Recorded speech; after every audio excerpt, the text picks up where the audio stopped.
Topic रहेगा पुनर्जागरण एवं धर्म सुधार आंदोलन।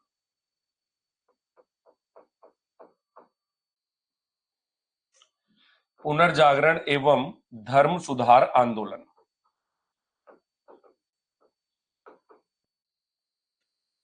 दोस्तों ये दो टॉपिक हैं, लेकिन हम लोग दोनों को क्या कंबाइंड पढ़ेंगे, एक साथ पढ़ेंगे, तो दोनों ही चीजें बहुत अच्छे तरीके से कवर हो जाएंगी। आज का टॉपिक पुनर्जागरण रहेगा और फिर 2 पार्ट में पुनर्जागरण करेंगे, 3 पार्ट में पुनर्जागरण करेंगे, देन उसके बाद में धर्म सुधार आंदोलन पे जाएंगे। तो फर्स्ट टॉपिक हमारा इसमें क्या रहेगा, पुनर्जागरण, और सेकंड नंबर का टॉपिक हमारा इसमें क्या रहेगा, धर्म सुधार आंदोलन। क्या था पुनर्जागरण, क्या था धर्म सुधार आंदोलन, तो इस पे हमारी बातें होंगी आपके साथ। पुनर्जागरण पहला बिंदु रहेगा। पुनर्जागरण को हमें किन पॉइंट्स के अंतर्गत पढ़ना है, बहुत एक अलग लेवल की शैली में पढ़ाऊंगा मैं आपको आज ये इतिहास, जिसको पढ़ करके आपको मजा आ जाएगा। देखिए एक अलग लेवल की शैली में पढ़ाऊंगा। सबसे पहले हम लोग बात करेंगे पुनर्जागरण से आशय या परिचय। पुनर्जागरण से आशय या परिचय, ये बिंदु भी हमें पढ़ना है इसमें। सेकंड पॉइंट जो हम लोग बातें करेंगे, पुनर्जागरण की पृष्ठभूमि क्या थी और इसके कारण क्या थे। पुनर्जागरण की पृष्ठभूमि एवं इसके कारण।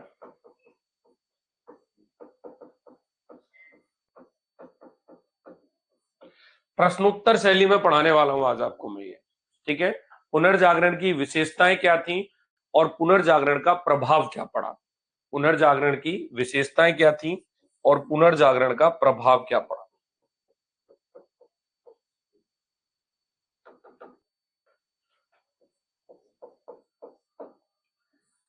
पुनर्जागरण की विशेषताएं क्या थी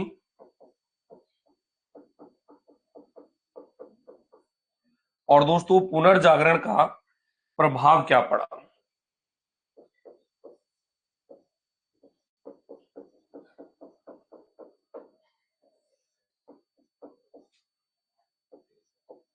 अब जो पुनर्जागरण का प्रभाव पड़ा था वो किसी एक क्षेत्र में नहीं पड़ा था। ललित कलाएं, जैसे कि समस्त जितनी भी ललित कलाएं होती हैं उन सब पर इसका प्रभाव पड़ा था। वास्तुकला, चित्रकला, मूर्तिकला, संगीत आदि, इन सब को क्या कहते हैं, ललित कलाएं। तो इन सब पर क्या पड़ा था। इसके अलावा भाषा और विज्ञान और साहित्य पर भी इसका प्रभाव पड़ा हुआ था। तो क्या था ये, इसके प्रभाव में बात करेंगे तो समस्त ललित कलाएं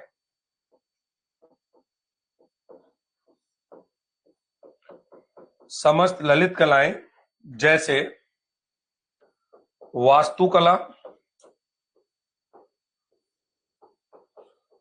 चित्रकला, संगीत, वास्तुकला, चित्रकला, संगीत, मूर्तिकला आदि के साथ साथ इसका प्रभाव साहित्य,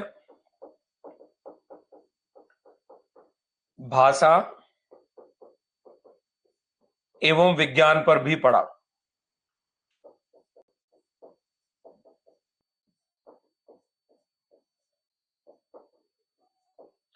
दोस्तों इन सारे पॉइंट्स के अंतर्गत हमें ये चीज देखनी है, पुनर्जागरण पढ़ना है। सबसे पहले पुनर्जागरण का आशय क्या है, पुनर्जागरण का परिचय क्या है। देखिए पुनर्जागरण का मतलब क्या होता है, कोई ऐसा व्यक्ति, जैसे कि आपको याद होगा, एक बढ़िया उदाहरण देता हूं, हनुमान जी का उदाहरण याद करो। तो हनुमान जी क्या है, जब सीता माता की खोज करने जा रहे थे तो जामवंत जी ने उनको याद दिलाया कि हनुमान जी तुम समुद्र पार कर सकते हो, तुम्हारे अंदर बहुत शक्तियां हैं। तो उन्होंने अपनी पूर्व जो बचपन की शक्तियां थी उनको याद किया और एक नया जन्म हनुमान जी का हुआ। तो एक तरीके से वो हनुमान जी का पुनर्जागरण हो गया। ठीक वैसे ही मानव प्रजाति में क्या होता है, हम लोग बहुत पूर्व से जैसे चलते हुए आ रहे हैं, आज हम भारत में रह रहे हैं और भारत के हम लोग रहने वाले हैं। तो भारत का जो प्राचीन इतिहास है, जो क्लासिक युग है, जो स्वर्ण युग रहा है, उसको अगर हम आज अपना लें तो इसका मतलब क्या है? आज हम केवल उसको अपनाने से मॉडर्न नहीं हो जाएंगे, यानी कि आज हमारी जो जीवन शैली है, उस जीवन शैली को हम किस तरीके से चेंज कर रहे हैं। सारी चीजों में मॉडर्निज्म आ गया था, आधुनिकता आ गई थी। तो ये व्यक्ति अपने साहित्य के प्रति, अपने जीवन के प्रति, अपनी भाषा के प्रति, अपने मनोरंजन के प्रति, अच्छा पहनना, अच्छा खाना, फुल मस्ती में रहना एक तरीके से, तो ये सब था पुनर्जागरण। नई खोजे, नई तकनीक डेवलप करना, साइंस में प्रोग्रेस करना, साहित्य में प्रोग्रेस करना, हर तरीके का साहित्य लिखा जाना, ठीक है। ये सब क्या था? ये सब पुनर्जागरण था, यानी कि पुनर्जागरण ने मानव जीवन के इन समस्त पहलुओं को क्या किया था? प्रभावित किया था। वास्तुकला, पहले जहां गौथिक शैली चला करती थी यूरोप में, स्थापत्य को लेकर के उसको चेंज कर दिया गया, एक नई शैली का जन्म हो गया। चित्रकला, बहुत अच्छे अच्छे चित्र बनाए गए, पेंटिंग्स बनाए गए। जैसे आपको याद होगा मोनालिसा की पेंटिंग्स थी, वो बहुत फेमस पेंटिंग्स हुआ करती है। संगीत, म्यूजिक डेवलप हुआ, ठीक है। सितार और वायलिन जैसे वाद्य यंत्र यूरोप में विकसित हुए थे। तो संगीत पैदा हुआ। संगीत ऐसा नहीं कि संगीत इस काल में पैदा हुआ, संगीत का एक नया सिस्टम आया। वह म्यूजिक जो आज आप लोग सुनते हैं, आज आप फिल्मी गाने सुनना पसंद करते हैं, आज आप पॉप सॉन्ग सुनना पसंद करते हैं, इस तरीके के संगीत का डेवलपमेंट हो। उससे पहले क्या था? संगीत तो मैंने आपको मुगल काल में भी पढ़ाया हुआ है, संगीत तो प्राचीन काल में भी था। तो सारी चीजें थी, लेकिन यहाँ पे पोजीशंस अलग दिखती है। मूर्तिकला आदि के साथ साथ इसका जो प्रभाव था वो साहित्य, भाषा और विज्ञान सभी क्षेत्रों पर पड़ा हुआ था। अब सबसे पहले हम बात करेंगे यहां पर आधुनिक युग का।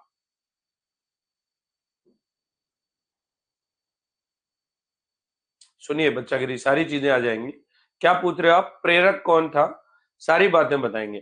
तो सबसे पहले क्या होता है, आधुनिक युग का जो प्रारंभ है वो कहां से माना जाता है? जैसे हम लोग आधुनिक युग का प्रारंभ जो है, मॉडर्न हिस्ट्री का प्रारंभ लगभग मराठाओं से स्टार्ट कर लेते हैं। कुछ लोग प्लासी के युद्ध से मानते हैं, कुछ लोग औरंगजेब की मृत्यु से मानते हैं, कुछ लोग 1857 की क्रांति से। वो अलग अलग कॉन्सेप्ट है, लेकिन फाइनली अपन लोग औरंगजेब की मृत्यु के बाद अगर देखा जाए तो 1707 में उसकी मृत्यु हुई थी। उसके बाद में आधुनिक इतिहास शुरू हुआ, आधुनिक युग भारत में आया। लेकिन वैश्विक स्तर पर आधुनिक युग 15वीं 16वीं शताब्दी में आ गया था। हमारे यहाँ जो चीज 17वीं 18वीं शताब्दी में, 18वीं 19वीं शताब्दी में आ रही है, वो चीज वैश्विक स्तर पर कहाँ गई थी? 15वीं 16वीं शताब्दी में। आधुनिक युग का प्रारंभ माना जाता है। और आधुनिक युग से तात्पर्य क्या होता है? कि मानव की एक ऐसी संकल्पना जिसमें आधुनिक मानव की संकल्पना शामिल है, यानी कि कॉन्सेप्ट ऑफ मॉडर्न मैन। इसको कहते हैं हम लोग आधुनिक युग का कंसेप्ट। देखिए, चलिए स्टार्ट करते हैं। सबसे पहले बातें करेंगे आधुनिक युग।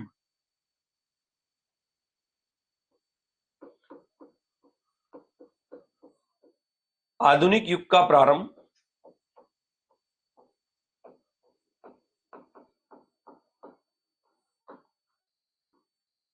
आधुनिक युग का प्रारंभ विश्व या यूरोप के इतिहास में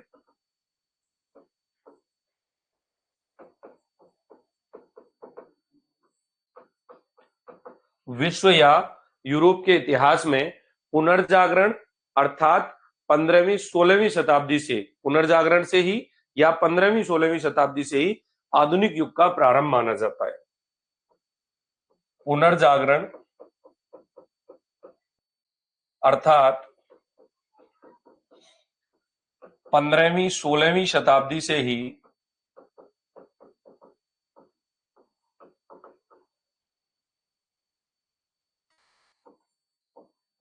आधुनिक युग का प्रारंभ माना जाता है।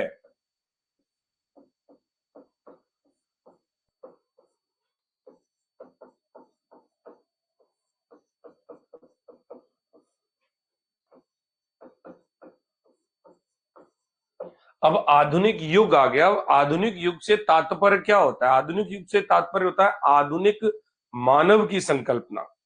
आधुनिक युग से क्या तात्पर्य है? आधुनिक युग से तात्पर्य है आधुनिक मानव की संकल्पना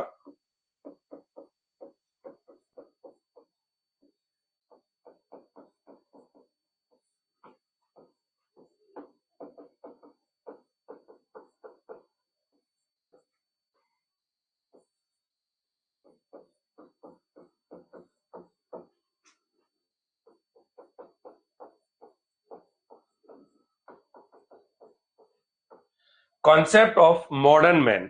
किसका concept? Concept of modern man यानी आधुनिक मानव की संकल्पना। इसी को क्या माना जाता है? आधुनिक युग माना जाता है। अब एक नया शब्द आता है मॉडर्न मैन। मैंने बताया आपको कॉन्सेप्ट ऑफ मॉडर्न मैन। तो दोस्तों मॉडर्न मैन का मतलब क्या था? आज भी आपने सुना होगा, कोई व्यक्ति अगर आधुनिकता को ज्यादा अपने साथ में लेकर के चलता है तो आप लोग कह देते हैं नहीं तो बहुत मॉडर्न बन रहा है। क्या बन रहा है? बहुत मॉडर्न बन गया है, ये तो मॉडर्न हो गया। मॉडर्न का मतलब आधुनिक हो गया। जो समय की डिमांड के आधार पर अपना तालमेल बिठा करके चलेगा वो मॉडर्न होगा। मैं मॉडर्न हूं, आप मॉडर्न है, सब मॉडर्न है, क्योंकि हम अब समय की डिमांड के आधार पर बैठे हुए हैं। कहानी क्या है, आज आप दूर दराज के क्षेत्रों में इस विज्ञान की तकनीकी की वजह से मेरे माध्यम से पढ़ पा रहे हैं, घर बैठे अपनी क्लासेस देख रहे हैं। तो क्या है? मॉडर्न, एक तरीके से मॉडर्न चीज है, आधुनिकता है हमारे पास। आज भी हम इस भरोसे बैठे रहते कि भाई हम नहीं पढ़ेंगे, इस तरीके से ऑनलाइन तो पढ़ाई हो ही नहीं सकती, तो हम लोग खुद को मॉडर्न नहीं कह सकते, तो हम पुरातन विचारों में जी रहे होते। तो यहां पर मॉडर्न मैन से आशय क्या है? एक नया शब्द आपको दिखाई देता है, डायरेक्ट एग्जाम में पूछा जाएगा आपसे। मॉडर्न मैन से आशय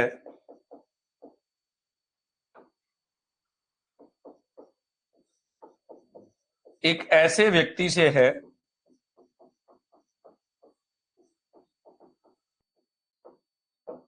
मॉडर्न मैन से आशय एक ऐसे व्यक्ति से है जो व्यक्ति अपने तर्क, अपनी बुद्धि, अपने विवेक का प्रयोग करता हो। मॉडर्न मैन से क्या आशय है? मॉडर्न मैन से आशय एक ऐसे व्यक्ति से है जो व्यक्ति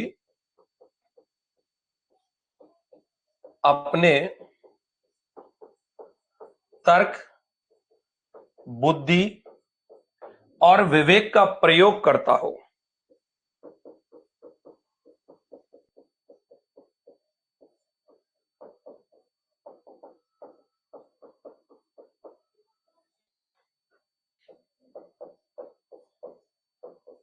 उसे हम लोग क्या कहते हैं? मॉडर्न मैन कहते हैं। पुनर्जागरण काल में एक व्यक्ति थे फ्रांसिस बेकन। फ्रांसिस बेकन आदि इनके साथ एक दो और थे, लेकिन शुरुआत फ्रांसिस बेकन से मानी जाती है। तो इन चिंतकों की जो विचारधारा थी, फ्रांसिस बेकन वगैरह जो लोग थे, इनके माध्यम से ही मॉडर्न मैन की संकल्पना विकसित होती है। ठीक है, लिखो इसको। पुनर्जागरण काल में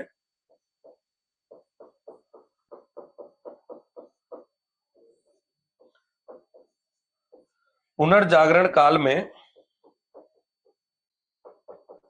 फ्रांसिस बेकन, नाम थोड़ा सा याद रखना है, फ्रांसिस बेकन आदि चिंतकों की विचारधारा के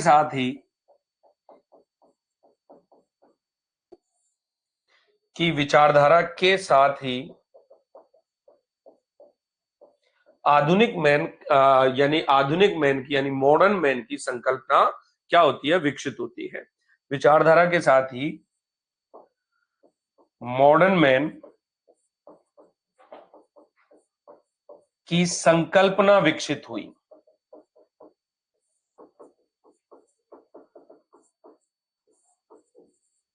यस या नो में जवाब दो कि आधुनिकता क्या है, आधुनिक मानव क्या है और मॉडर्न मैन क्या है। ये बात आपके समझ में आ गई क्या? फटाफट बताओ ताकि अपन आगे बढ़ेंगे। फिर सीधा सा एक शब्द है मॉडर्न मैन।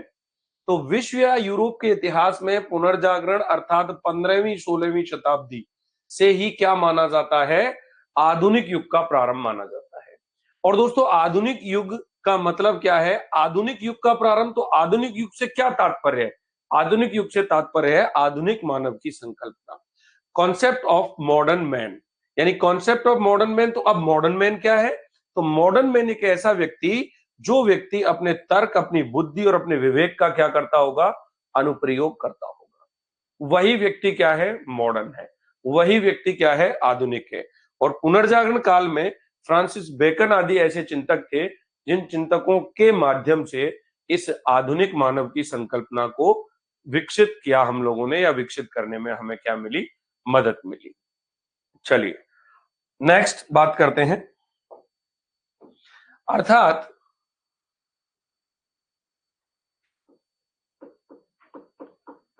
15वीं 16वीं शताब्दी से लेकर के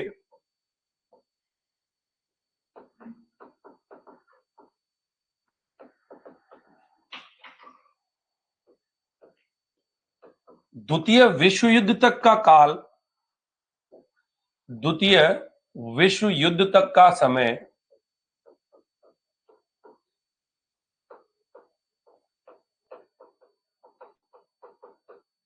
विश्व इतिहास में आधुनिक युग के नाम से जाना जाता है। यार कमेंट तो कर दिया करो, जो पूछ रहा हूं समझ में आ रही है कि बातें नहीं आ रही हैं? गुमसुम बैठे हो अभी, बताओ फटाफट। तो द्वितीय विश्व युद्ध तक का जो काल है वो आधुनिक विश्व या आधुनिक यूरोप का इतिहास सामान्य तौर पर कहा जाता है। द्वितीय विश्व युद्ध तक का समय सामान्य तौर पर आधुनिक विश्व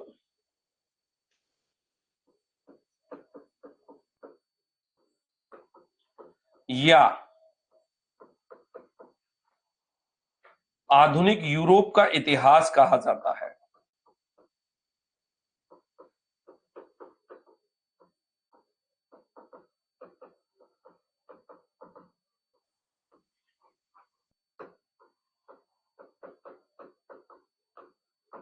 ठीक है भाई, चलिए समझ में आ रहा है? Okay, very good. अब हम किसकी बात कर रहे हैं? तो हमने सबसे पहले ये माना कि पुनर्जागरण से मॉडर्न युग स्टार्ट हुआ था विश्व इतिहास में, आधुनिक युग स्टार्ट हुआ। आधुनिक युग का मतलब क्या है, कब से स्टार्ट हुआ और कब से कब तक का समय है, ये बात मैंने आपके साथ में करनी थी। अब मैं लेके आता हूं आपको सीधा मेरे पॉइंट पर, जो मैंने आपको पॉइंट लिखाया था कि पुनर्जागरण से आशय क्या है। देखिए नेक्स्ट पॉइंट, पुनर्जागरण से आशय।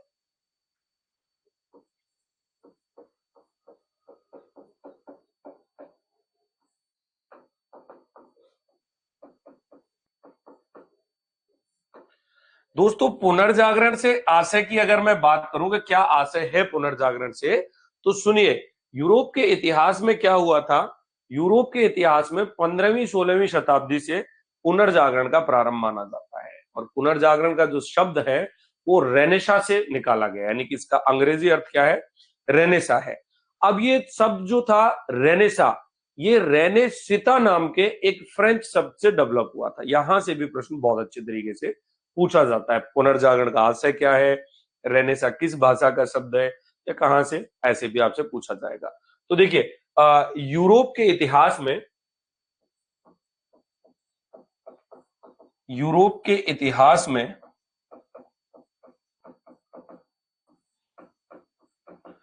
पुनर्जागरण, यूरोप के इतिहास में पुनर्जागरण लगभग 15वीं 16वीं शताब्दी से प्रारंभ होता है। 15वीं 16वीं शताब्दी से प्रारंभ होता है।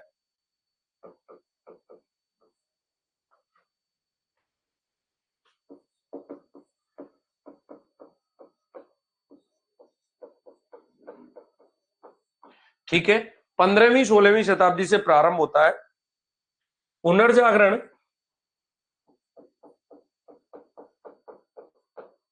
शब्दावली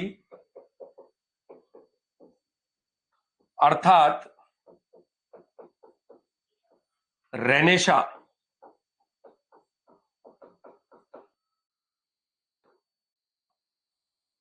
पुनर्जागरण शब्दावली अर्थात रेनेसा। ठीक है, ये रेनेसा का जो प्रयोग है वो फ्रेंच शब्द रेनेसिता से हुआ है। इस रेनेसा का जो प्रयोग है वो कहां से हुआ है?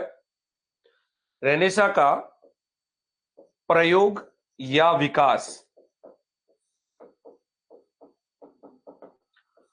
फ्रेंच भाषा के शब्द रेनेसिता से हुआ।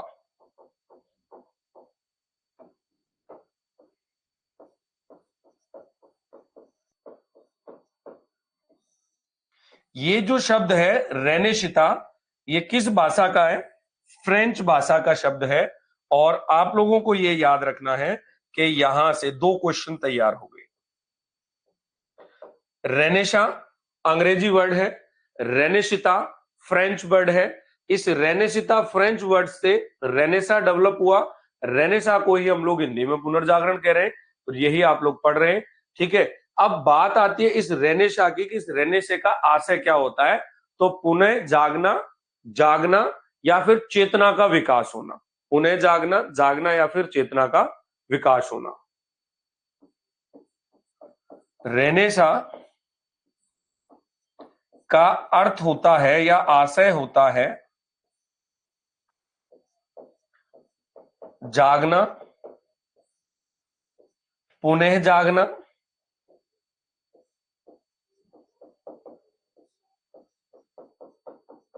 या फिर चेतना का विकास होना।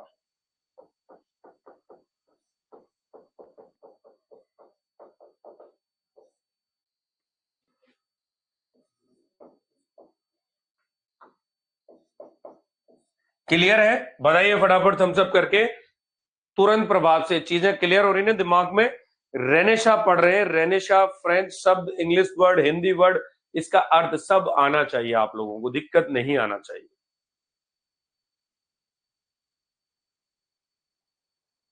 चलें आगे बढ़े। Yes, very good. अब सुनिए, तो पुनर्जागरण समाज के एक बौद्धिक वर्ग का आंदोलन था। दोस्तों, पुनर्जागरण समाज के एक बौद्धिक वर्ग का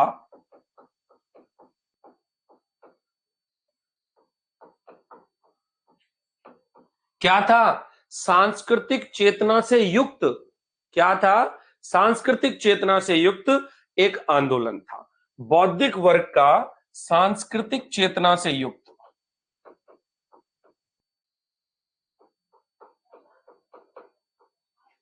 सांस्कृतिक चेतना से युक्त एक आंदोलन था। क्या था? एक आंदोलन, ऐसा आंदोलन जो सांस्कृतिक चेतना से युक्त है, युक्त एक आंदोलन था। जिसमें क्या हुआ था? जिसमें ग्रीक एवं रोमन संस्कृति, जिसमें ग्रीक एवं रोमन संस्कृति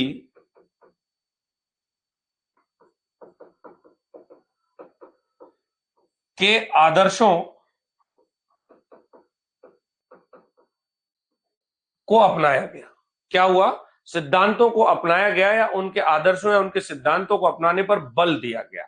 इसी कारण इसे रेनेसा या पुनर्जागरण कहा जाता है। रोमन संस्कृति के आदर्शों को अपनाने पर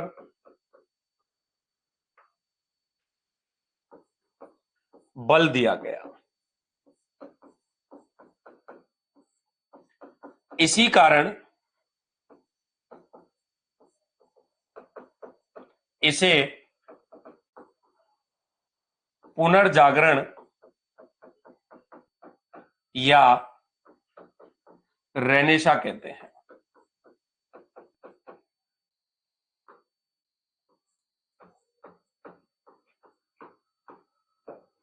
ठीक है दोस्तों, ये कहानी ऐसे सेट हुई। अब पुनर्जागरण को मैंने आज बताया था कि आज आपको प्रश्नोत्तर शैली में पढ़ाएंगे।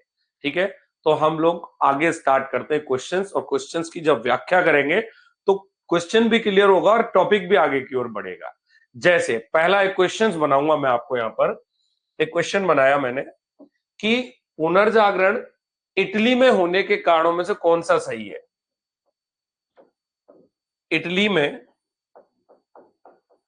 पुनर्जागरण भाई ये तो आपको पता है कि पुनर्जागरण सबसे पहले इटली में हुआ, तो इटली में पुनर्जागरण के कारणों में से कौन सा सही है?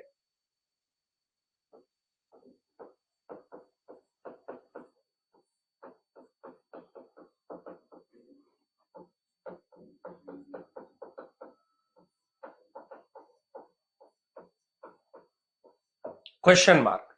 कुछ ऑप्शंस हैं अपने पास, जैसे फर्स्ट ऑप्शन है अपने पास कि इटली में शहरों का विकास होना।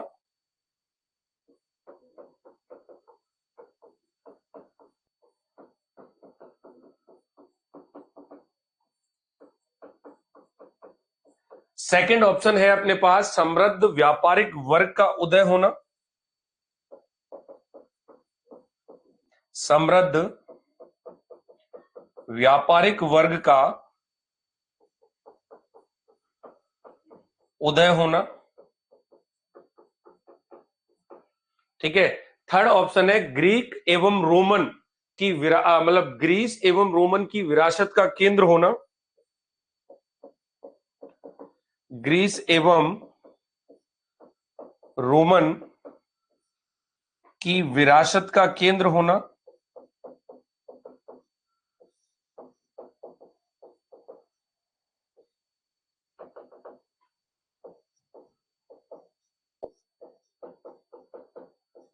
और दोस्तों डी विकल्प में मैं आपको यहां पर लूंगा कंस्टेंटिनोपल का पतन होना। आपको याद होगा कंस्टेंटिनोपल का पतन होना।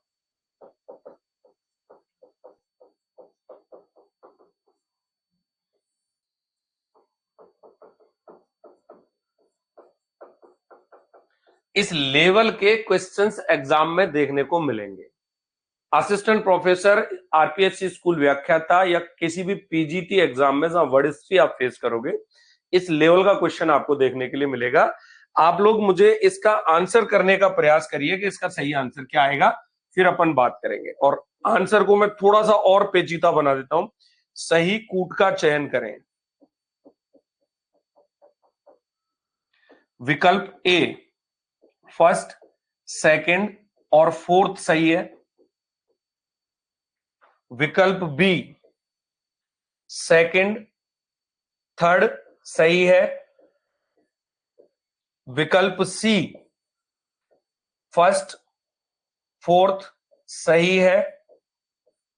और विकल्प डी में मैंने लिख दिया सभी सही है। अब बताइए क्या आंसर दे करके आओगे?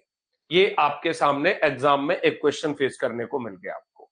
इटली में पुनर्जागरण के कारणों में से कौन सा एक सही है? इटली में शहरों का विकास होना, समृद्ध व्यापारिक वर्ग का उदय होना, ग्रीस और रोमन विरासत का केंद्र होना, या कंस्टेंटिनोपल का पतन होना। फटाफट स्टार्ट हो जाओ, आंसर करो, मजा तब आएगा। जल्दी करो, जल्दी फटाफट। क्या कहते हो?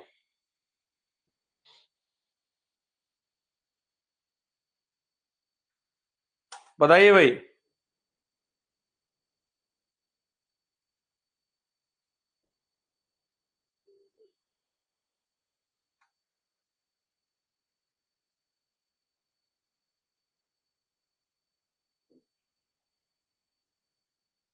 बताओ बताओ यार। डी। अच्छा, वेरी गुड, होशियार हो गए तो तुम पढ़ते पढ़ते। क्यों भाई?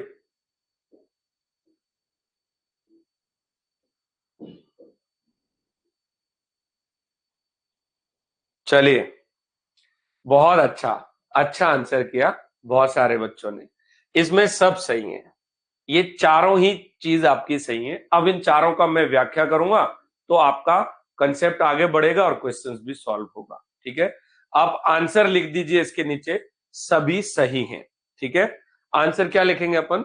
सभी सही हैं। आंसर लिख दीजिए, सभी सही हैं।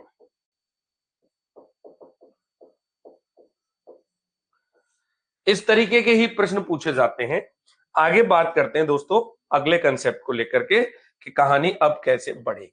सबसे पहले देखिए, हम इसकी व्याख्या करेंगे और व्याख्या के माध्यम से एक एक करके मतलब एक एक चीज को लेकर के आगे बढ़ने वाले हैं। कंस्टेंटिनोपल, सौरभ बिल्कुल 110%।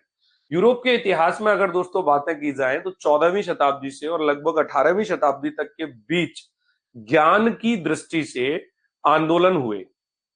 यूरोप के इतिहास में 14वीं से 18वीं शताब्दी के बीच में कुछ ऐसे आंदोलन हुए, अगर हम उनको ज्ञान विज्ञान की दृष्टि से देखें तो वो सटीक ठहरते हैं। जैसे पुनर्जागरण, जिसका विकास इटली में हुआ, यूरोप का पार्ट है। धर्म सुधार आंदोलन, इसका विकास जर्मन राज्यों में हुआ था, यूरोप का पार्ट है। और प्रबुद्धवादी आंदोलन, इसका विकास फ्रांस में हुआ था। इन सारी चीजों पे बातें होंगी, एक एक करके बातें होंगी, कहीं कोई दिक्कत नहीं आएगी। देखिए अब अपन इसकी व्याख्या लेकर के आगे बढ़ते हैं। ठीक है, क्वेश्चंस की व्याख्या के माध्यम से हम लोग आगे बढ़ जाएंगे। यूरोप के इतिहास में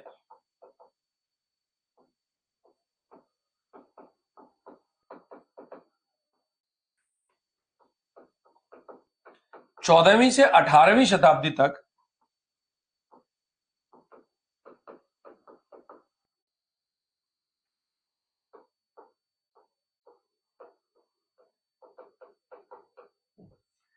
का समय ऐसे आंदोलनों का रहा जिन्हें ज्ञान की दृष्टि से देखा जा सकता है।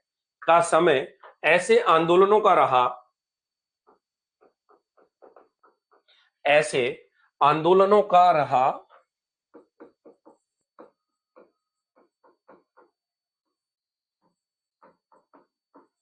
जिन्हें ज्ञान की दृष्टि से देखा जा सकता है।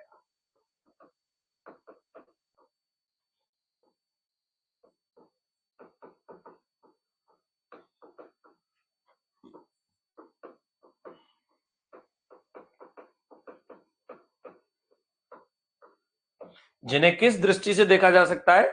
ज्ञान की दृष्टि से देखा जा सकता है। जैसे हम बात करें पुनर्जागरण, जिसका विकास कहां हुआ? इटली में। फर्स्ट, जैसे फर्स्ट पे अपन बात करें पुनर्जागरण,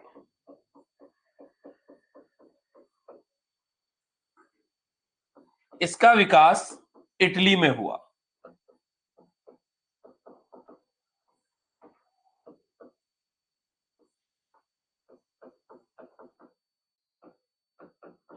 दूसरा कंसेप्ट क्या था? धर्म सुधार आंदोलन। धर्म सुधार आंदोलन,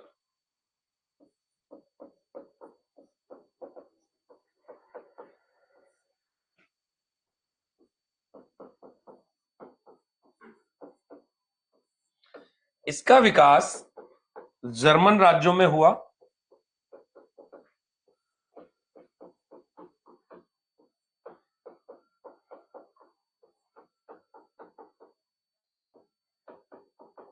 और एक था प्रबुद्धवादी आंदोलन, जिसका विकास फ्रांस में हुआ। थर्ड नंबर पे हम लोग क्या देखेंगे? प्रबुद्धवादी आंदोलन।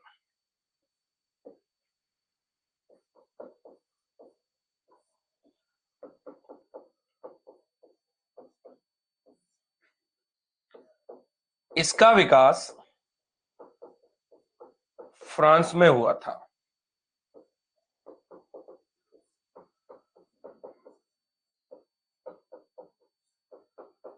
इसका विकास किस में हुआ था? फ्रांस में हुआ था। ठीक है, अब ये कुछ ऐसी व्यवस्थाएं हैं जिनके माध्यम से आप लोग कह सकते हैं कि ये पुनर्जागरण का कंसेप्ट है। ठीक है, चलिए इसकी थोड़ी सी एक्सप्लेन और करेंगे।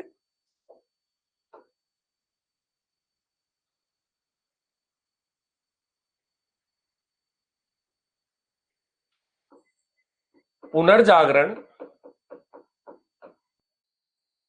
पुनर्जागरण अर्थात रेनेसा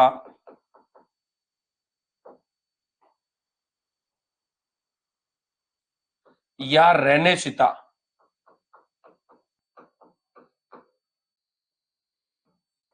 मूल रूप से फ्रेंच भाषा का शब्द है।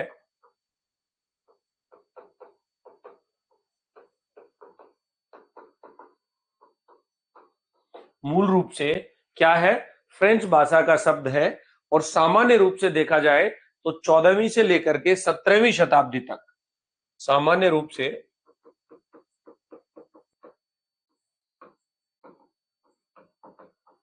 सामान्य रूप से 14वीं शताब्दी से लेकर 17वीं शताब्दी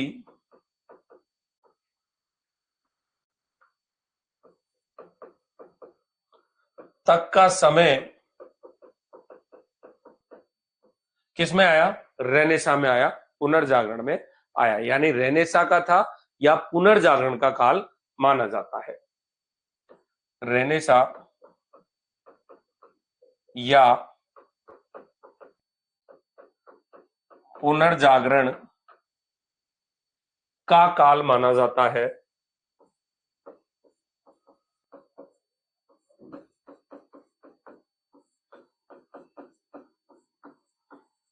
का काल माना जाता है, लेकिन मोटे तौर पर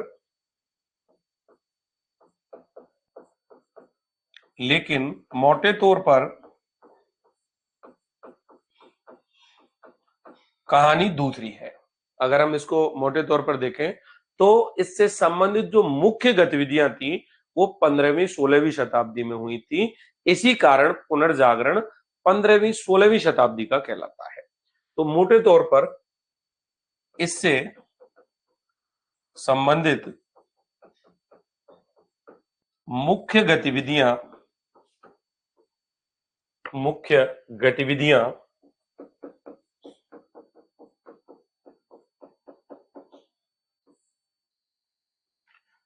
पुनर्जागरण काल में मुख्य गतिविधियां 15वीं 16वीं शताब्दी में हुई थी।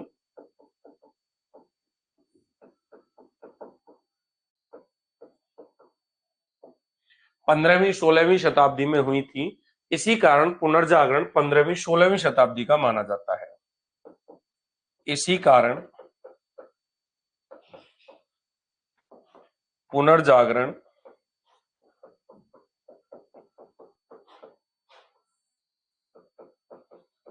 15वीं 16वीं शताब्दी का माना जाता है।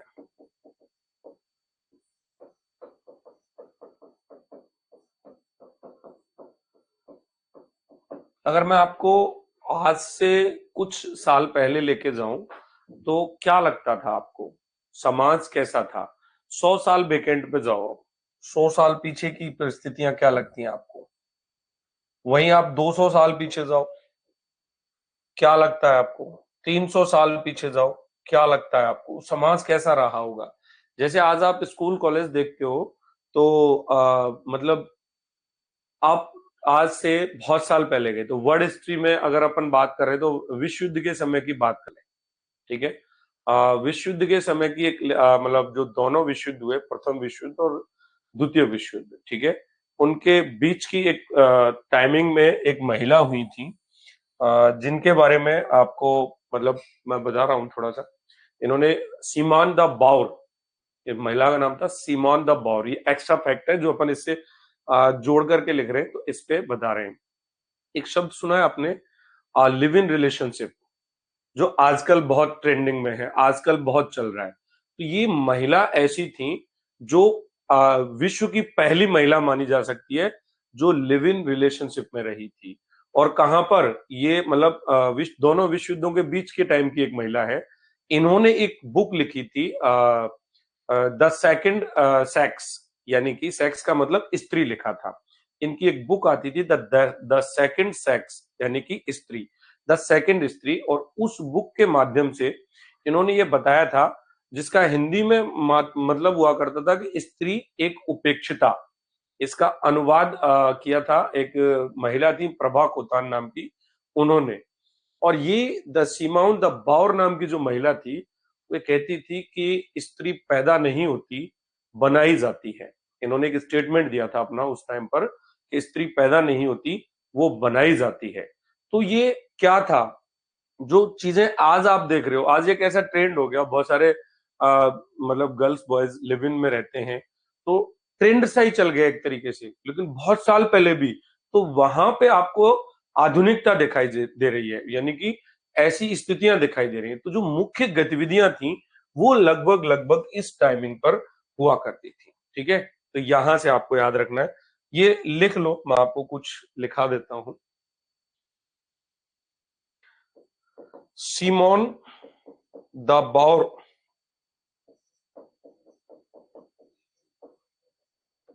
क्या कहा था इन्होंने? ये कहती हैं कि स्त्री पैदा नहीं होती, बनाई जाती है।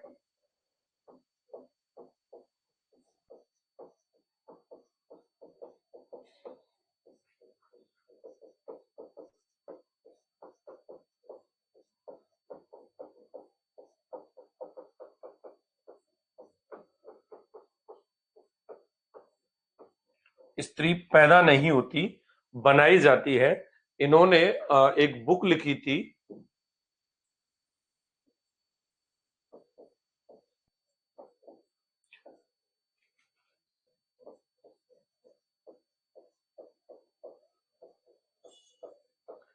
The second sex. एक किताब लिखी हुई थी इन्होंने, सीमान द बाउर ने, द सेकंड सेक्स। इसका मतलब स्त्री था। सेक्स जो शब्द यहाँ यूज हुआ है उसका मतलब है स्त्री। हिंदी में इसको हम लोग कहेंगे स्त्री एक उपेक्षिता। इसी को हिंदी में अगर हम बात करें बुक को लेकर के, तो हिंदी में इसका मतलब हो गया स्त्री एक उपेक्षिता।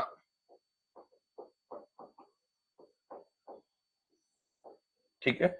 इसका अनुवाद किया था प्रभा खोतान नाम की महिला ने।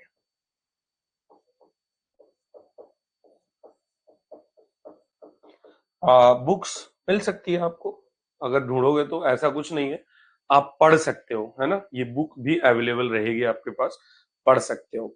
ये ऐसी महिला थी, विश्व की पहली महिला, पॉल सार्ते। जी पॉल सार्ते इसका बॉयफ्रेंड था, जिसके साथ में ये लिव इन में रही थी।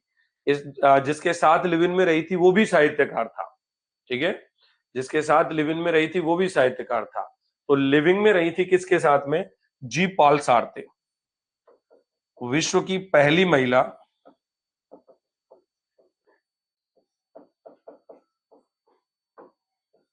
जो लिविंग में रही। आप लोग जानते हैं ना, लिविंग में बिना विवाह किए स्त्री पुरुष जब साथ रहते हैं और वैवाहिक जीवन की जैसी गतिविधियों में भी लिप्त रहते हैं, तो ये क्या होता है? लिव इन रिलेशनशिप कहला जाता है। हालांकि कोर्ट से इसको मंजूरी है। विश्व की पहली महिला जो लिविंग में रही, जी पॉल सार्ते के साथ।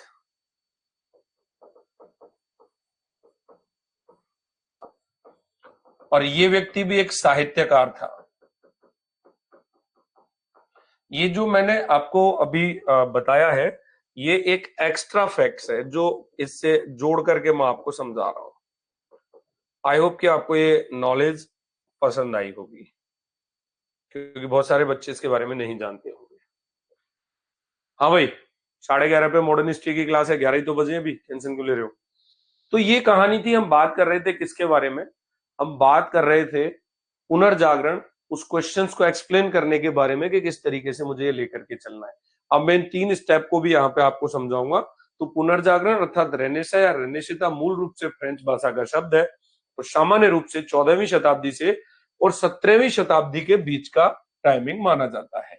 लेकिन इसकी जो मुख्य गतिविधियां थी, वो गतिविधियां कब हुई थी? वो गतिविधियां 15वीं 16वीं शताब्दी की हुई थी। इसी कारण 15वीं 16वीं शताब्दी ही क्या माना जाता है? इसका मेन कारण माना जाता है।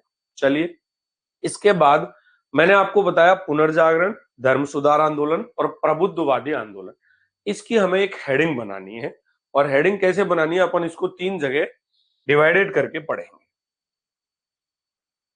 फर्स्ट ऑफ ऑल पुनर्जागरण। ठीक है।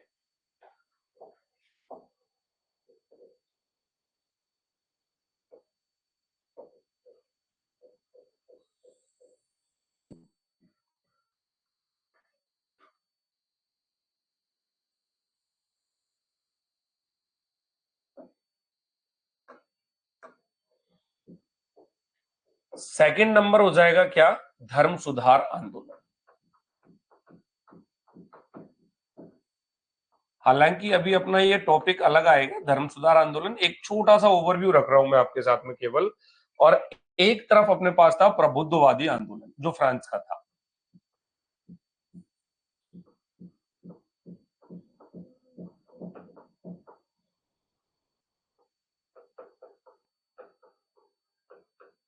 प्रबुद्धवादी आंदोलन। ये तीन चीजें हमें पढ़नी है पूरे तरीके से, ठीक है। शिखा अग्रवाल, वर्ड हिस्ट्री की तो बहुत क्लासें हो गई। ये तो मैं आज वैसे ही मेरा मन था कि आज सारे बच्चों को डेमो क्लास करवा देता हूँ एप्लीकेशन में, तो जो पढ़ना चाहते हैं तो पढ़ सकते हैं। तो उनके साथ में बातें हुई थी पूरे तरीके से। अब देखिए इसमें कहानी क्या थी, पुनर्जागरण कहाँ हुआ, तो इटली या इटालवी राज्यों में हुआ। इसमें क्या था, प्राचीन ज्ञान पर बल दिया गया था, अर्थात ग्रीको रोमन ज्ञान पर बल। और ये 14वीं से 16वीं शताब्दी के बीच का है। ये क्या है, 14वीं से 16वीं या 17वीं शताब्दी के बीच का हो जाएगा, ठीक है। अब सुनिएगा, टोटल टाइमिंग बताइए मैंने आपकी, तो कहां हुआ,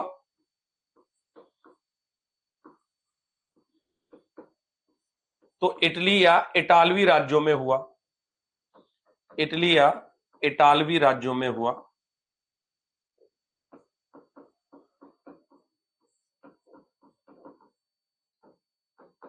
कहां पर हुआ था, इटली में या इटालवी राज्यों में हुआ था। इसमें प्राचीन ज्ञान पर बल दिया गया,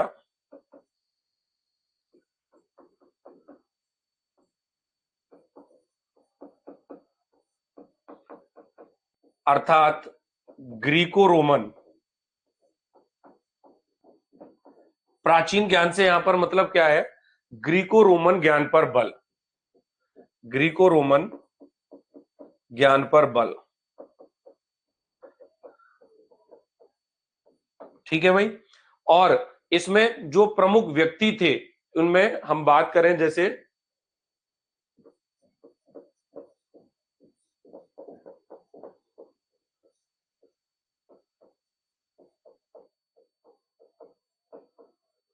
Leonardo da Vinci,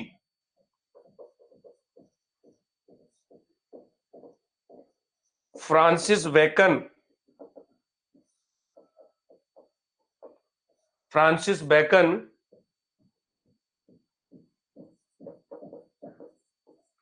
Michael Angelo, Shakespeare,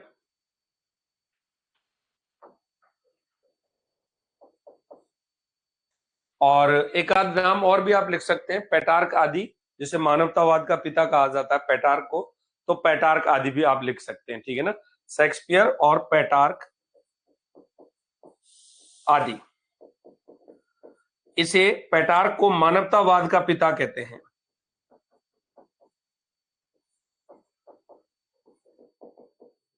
जनक।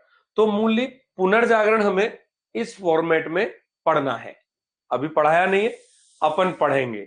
फिर धर्म सुधार की बात करें तो ये भी 15वीं 16वीं शताब्दी का कंसेप्ट था।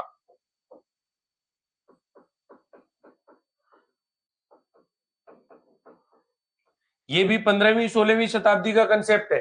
अब ये हुआ कहां था, मुख्य रूप से जर्मन राज्यों में हुआ था।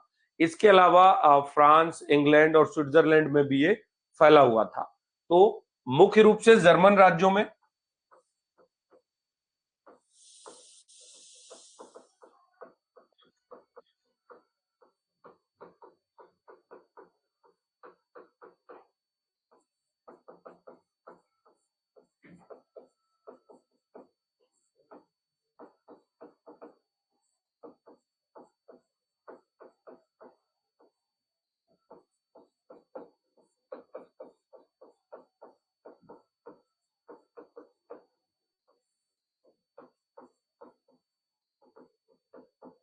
यानी मुख्य रूप से जर्मन राज्यों में था। इसके अलावा ये क्या था, फ्रांस, इंग्लैंड या स्विट्जरलैंड तक भी फैला हुआ था, ठीक है। इसमें धार्मिक ज्ञान या बाइबल के ज्ञान पर बल दिया गया था।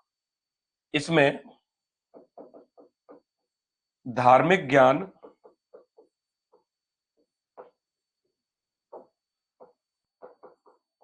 या बाइबल के ज्ञान पर बल दिया गया था।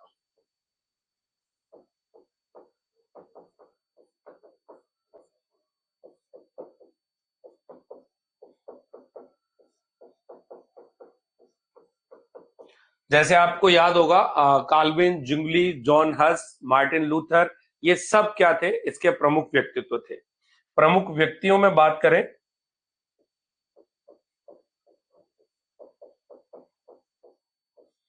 मार्टिन लूथर, कॉल्विन, जिंगुआ ली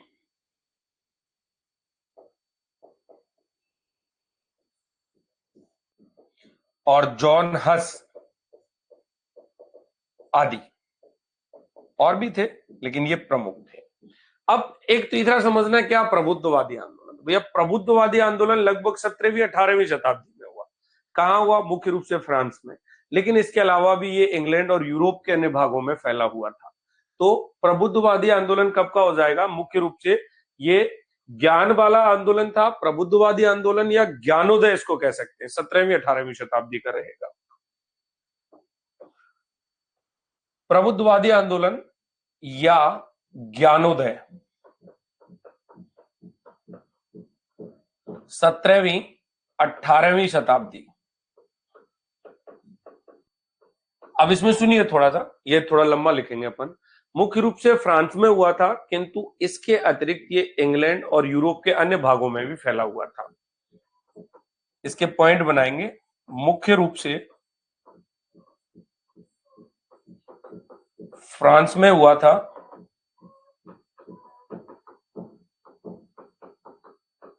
लेकिन किंतु यह कहां फैला हुआ था? यानी कि इंग्लैंड और यूरोप के कुछ अन्य भागों में भी फैला हुआ था। तो किंतु इंग्लैंड एवं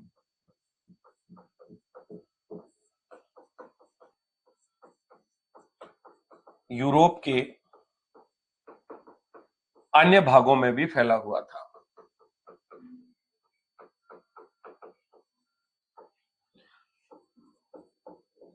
ये आप लोग एक ही कॉपी के पेज में लिखना सारा कुछ, ये वाला जो मैटर मैं बता रहा हूं। इसमें क्या था? परम ज्ञान पर बल दिया गया था। परम ज्ञान क्या है? मुख्य रूप से तर्क, बुद्धि, विवेक, ये सब इन पर बल दिया गया था। इसमें परम ज्ञान पर बल दिया गया।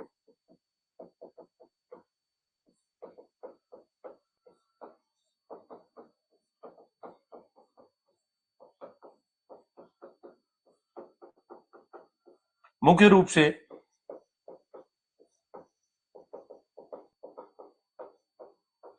तर्क,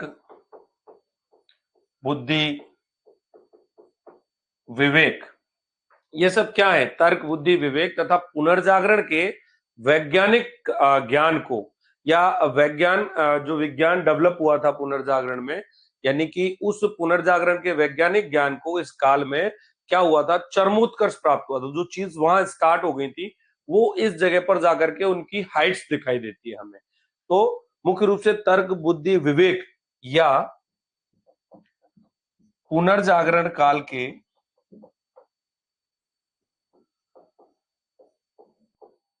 वैज्ञानिक ज्ञान को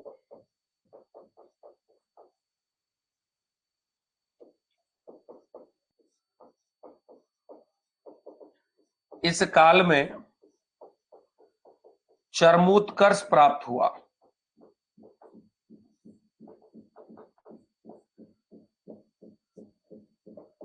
क्या प्राप्त हुआ?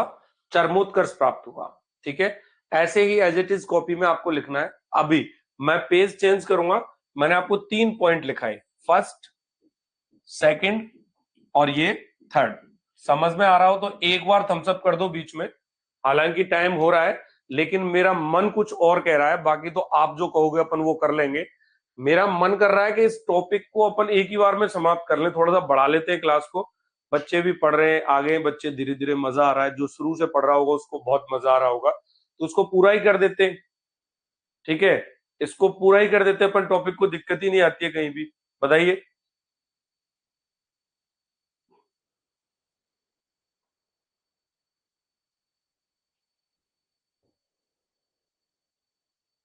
तो अपन थर्ड पॉइंट पे चलते हैं। ठीक है, थर्ड पॉइंट। अब मैं वापस थर्ड पॉइंट यहां लिख रहा हूं। आपको ये थर्ड पॉइंट उसी के नीचे लिखना है। आपको अपनी कॉपी में इसके नीचे ही लिखना है इसको। ठीक है ना? मैं, मेरा पेज फिल हो गया तो इस पे लिख रहा हूं मैं। ठीक है ना? हाँ। इस काल में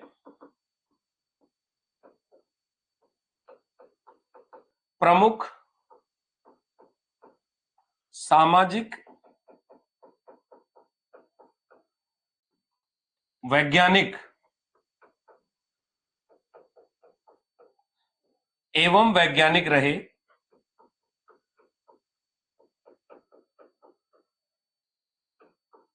एक तरीके से जो दार्शनिक है उनको सामाजिक वैज्ञानिक का दर्जा दिया जाता है। किसका दर्जा दिया जाता है? सामाजिक वैज्ञानिक का दर्जा दिया जाता है। जैसे इसमें जो चीजें आएंगी आपकी,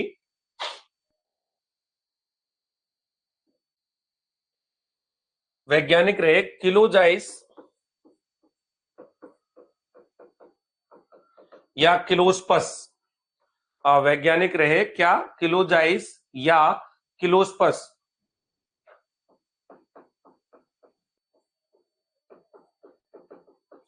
ये फ्रांस के चिंतक थे दोनों ही।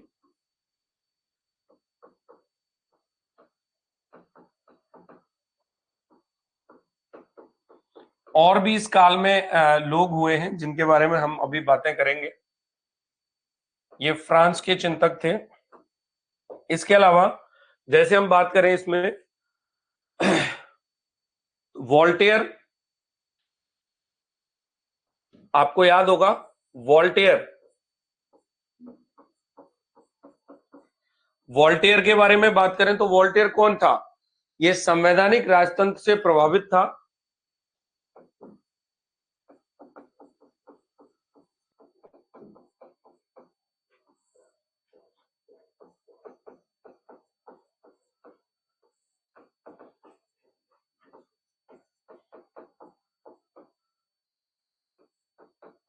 ठीक है, और वॉल्टेयर ब्रिटेन से रिलेटेड हो जाएगा। किससे रिलेटेड हो जाएगा?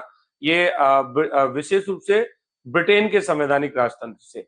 किससे? विशेष रूप से ब्रिटेन से।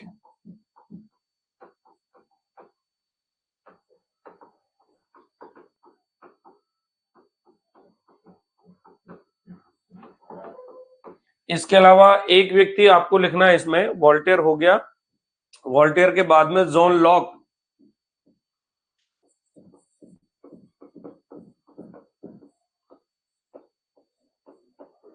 यह राजनीतिक चिंतक था।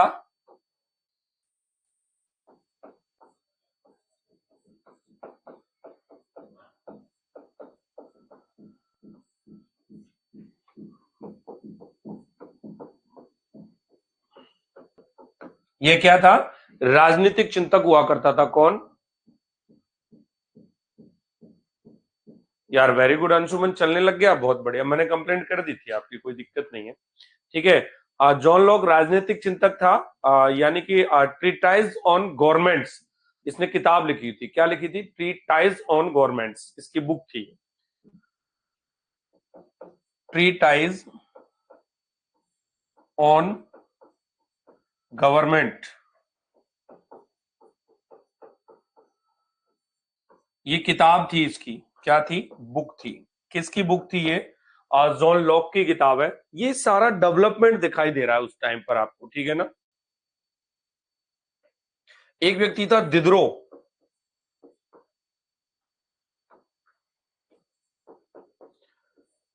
इसने इंसाइक्लोपीडिया प्रारंभ किया था।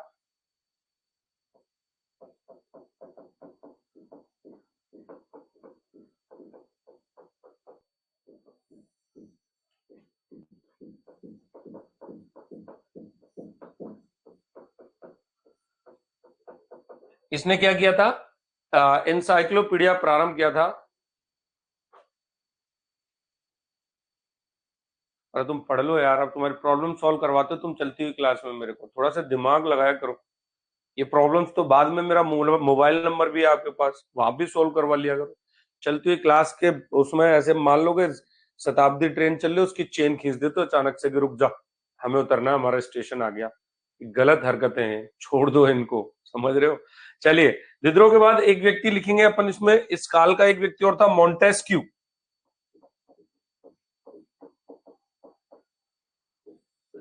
मॉन्टेस्क्यू के बारे में अगर बातें करें तो मॉन्टेस्क्यू था,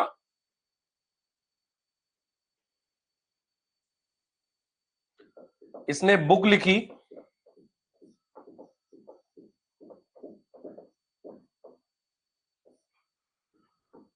द स्पिरिट ऑफ लॉज।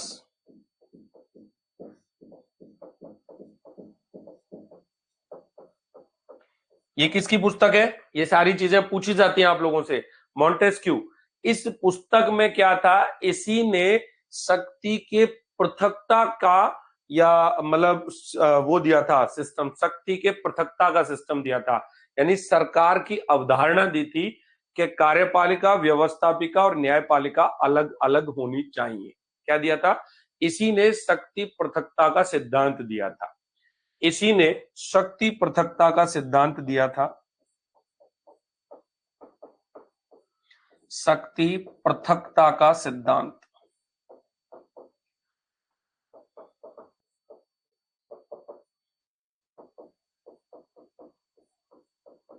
शक्ति पृथकता का मतलब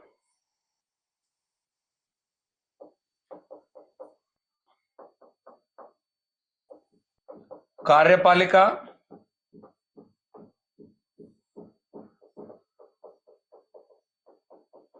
व्यवस्थापिका और न्यायपालिका, शक्ति अलग अलग हो गई कि नहीं हो गई? ये सिद्धांत कहां से डेवलप हुआ था? हाँ, शक्ति संतुलन यही होता है, बिल्कुल। यस अवनीश जी, है ना। तो 5 व्यक्ति मैंने आपको लिखा है जो प्रबुद्धवादी आंदोलन से जुड़े हुए हैं, ठीक है। एक व्यक्ति था इसमें स्पिनोजा। क्या नाम था उसका? स्पिनोजा। ये यहूदी चिंतक था स्पिनोजा। स्पिनोजा यह एक यहूदी चिंतक था।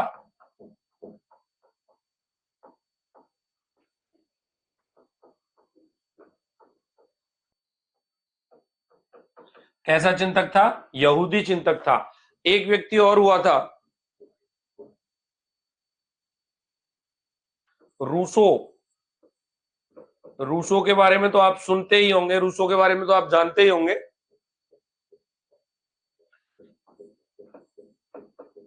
Social contract theory.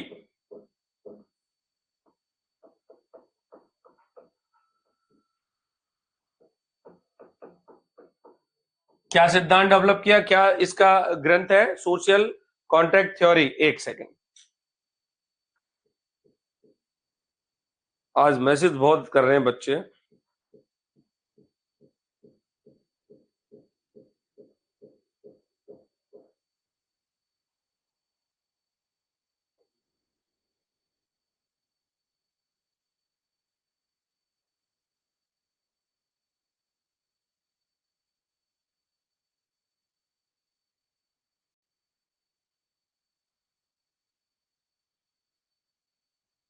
ओके, चलिए।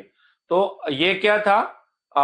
रूसो ने सोशल कॉन्ट्रैक्ट थ्योरी दी थी और प्राकृतिक मानव का सिद्धांत दिया था। क्या दिया था? कॉन्ट्रैक्ट थ्योरी व प्राकृतिक मानव का सिद्धांत।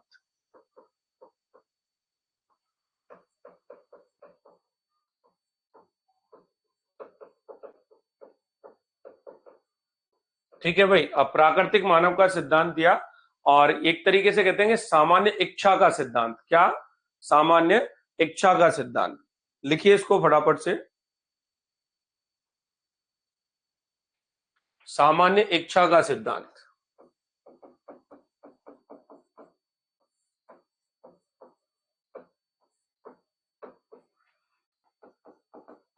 आपको नेपोलियन याद है? नेपोलियन का कथन याद है?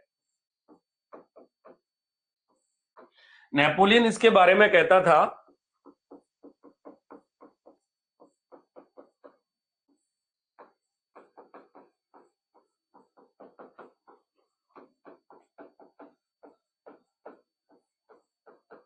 नेपोलियन इसके बारे में कहता था कि यदि रूसो नहीं होता तो फ्रांस की क्रांति नहीं होती।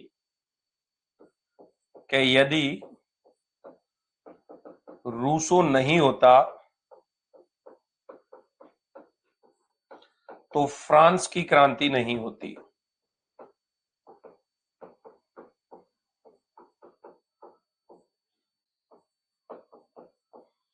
ये किसने लिखा? नेपोलियन ने कहा। ये कौन सी क्लास है? वर्ड हिस्ट्री की क्लास है। पुनर्जागरण रेनेसा पढ़ा रहे हैं। एडम स्मिथ था एक व्यक्ति जिसने लेजिस फेयर का सिद्धांत दिया था। द वेल्थ ऑफ नेशंस इसकी पुस्तक हुआ करती थी 1776 की। एडम स्मिथ, अगला व्यक्ति लिखिए, Adam Smith.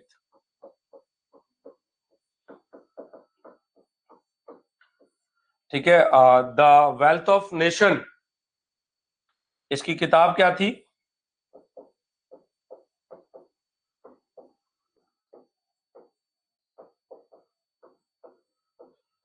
The wealth of nation. Laissez faire का सिद्धांत दिया था इस व्यक्ति ने।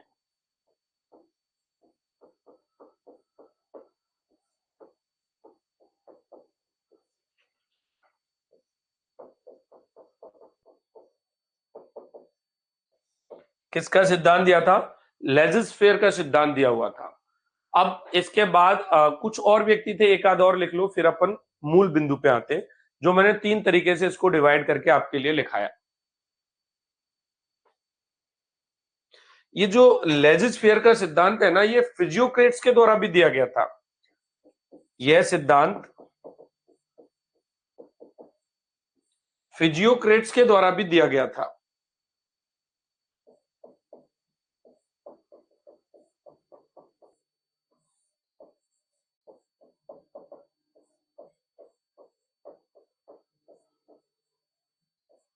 फिजियोक्रेट्स के द्वारा भी दिया गया था। अब फिजियोक्रेट्स क्या थे? फ्रांस के अर्थशास्त्रियों का एक समूह। फ्रांस के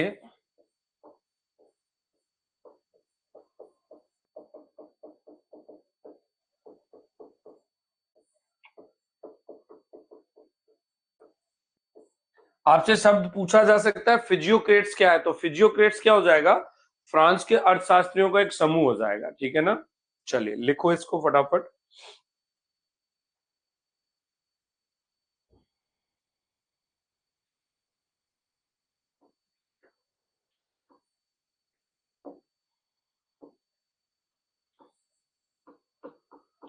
मैरी वॉल स्टोन क्राफर।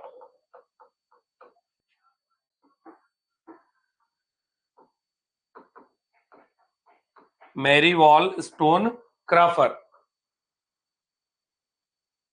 यह महिला संबंधी अधिकारों की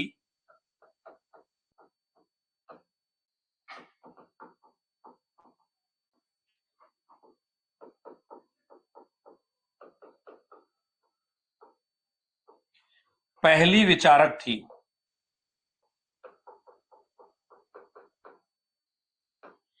अब एक बात बताओ, मानव अधिकार आयोग, महिला आयोग सब अलग अलग हैं, लेकिन इनको इस अवस्था में लाने वाले व्यक्ति कौन थे? ये सब व्यक्ति थे जिन्होंने ये सारी चीजें, तो ये प्रबुद्धवादी आंदोलन था जिनमें पुनर्जागरण की चीजों का डेवलपमेंट हुआ आगे जाकर के। बताओ बात समझ में आई कि नहीं आई? पहले पुनर्जागरण हुआ, फिर धर्म सुधार आंदोलन पुनर्जागरण के आधार पर, मतलब व्यक्ति में चेतना जागृत हो गई। तो व्यक्ति की चेतना के बाद आप उसको बेवकूफ नहीं बना सकते धर्म के नाम पर। तो धर्म सुधार आंदोलन भी हुआ था, तो उसके पीछे जिम्मेदार पुनर्जागरण ही था। पुनर्जागरण के माध्यम से धर्म सुधार आंदोलन संभव हो गया। और फिर आपको प्रबुद्धवादी आंदोलन दिखाया, जब पुनर्जागरण भी हो चुका है, तकनीक भी है, चेतना भी है, तर्क भी है, बुद्धि भी है, विकसित हो रही है, तो धीरे धीरे हम लोगों ने अपना डेवलपमेंट किया। और ये प्रबुद्धवादी आंदोलन, जिसमें ये सारे विचारकों की बात आपको सुनने को मिली, इन्होंने विश्व को एक आयाम प्रदान किया है, एक वेश दिया है विश्व को, दुनिया को। इन्होंने अपने अपने फील्ड में क्या किया है, एक मजबूत स्थिति प्रदान की हुई है। और आई होप कि ये सारी बातें आपके दिमाग में बहुत अच्छे तरीके से बैठ गई होंगी। ये जो मैं पढ़ा रहा था आपको, उस तरीके से पढ़ा रहा हूं जो मतलब ये मान लो कि मजा आ जाएगा आपको।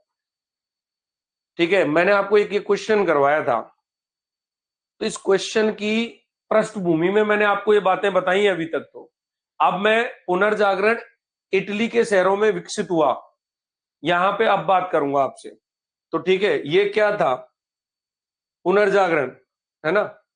यहां से बातें करेंगे अपन लोग। तो पुनर्जागरण इटली में ही इसलिए हुआ था क्योंकि इटली में व्यापार वाणिज्य का उदय हुआ था। और यहां पर क्या था, समृद्ध परिवार विकसित हुए थे। और इन परिवारों में एक परिवार था मेंडेसी का परिवार, वो महत्वपूर्ण परिवार था। फ्लोरेंस शहर, फ्लोरेंस शहर था इटली का, वहां से पुनर्जागरण का प्रारंभ माना जाता है।